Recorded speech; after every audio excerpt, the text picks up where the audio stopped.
การให้หันไปใช้บัตรประจำตัวดิจิตอลเพื่อยืนยันตัวตนผ่านแอป LAE ID และจะหยุดใช้บัตรประจำตัวสีขาวและสีเขียวแบบเก่าวันที่ 8 กรกฎาคม 2026ห้องว่าการกระทรวงป้องกันความสงบออกแจ้งการฉบับเลขที่238/หวก.เรื่องการเปิดนำใช้แอปพลิเคชัน LAE ID และจะหยุดนำใช้บัตรประจำตัวแบบเก่าบัตรสีขาวและบัตรสีเขียวปัจจุบันกระทรวงป้องกันความสงบได้มีการพัฒนาและเปิดนำใช้แอปพลิเคชัน LAE ID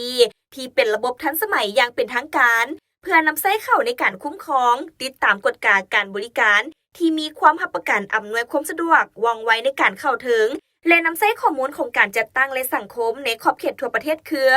1. กระทรวงป้องกันความสงบได้เปิดนำใช้แอปพลิเคชัน LAE ID อย่างเป็นทางการในขอบเขตทั่วประเทศเพื่อให้การบริการสะดวกการเข้าถึงและการนำใช้ข้อมูลในฐานข้อมูลพลเมืองและบัตรประจำตัวนับแต่วันที่ 18 กรกฎาคม 2026เป็นต้นไป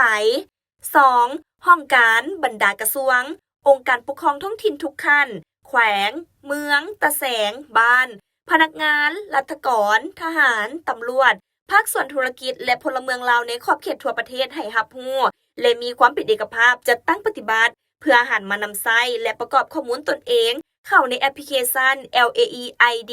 เพื่อเป็นเอกสารอ้างอิงทางด้านกฎหมายในการพัวพันเวียกงานและประกอบเอกสารเฮ็ดธุรกรรมต่างๆโดยบ่จำเป็นต้องนำใช้ปึ้มสมนครัวแบบเจี้ยอีกต่อไป 3. กระทรวงป้องกันความสงบจะได้หยุดการนำใช้บัตรประจำตัวแบบเก่าบัตรสีขาวและบัตรสีเขียวอย่างเป็นทางการและจะบ่สามารถนำใช้บัตรดังกล่าวในการประกอบธุรกรรมต่างๆอีกต่อไปดังนั้นห้องว่าการกระทรวงป้องกันความสงบจึงถือเป็นเกียรติแจ้งมาเพื่อรับทราบให้การร่วมมือและปฏิบัติตามเนื้อในแจ้งการฉบับนี้ด้วย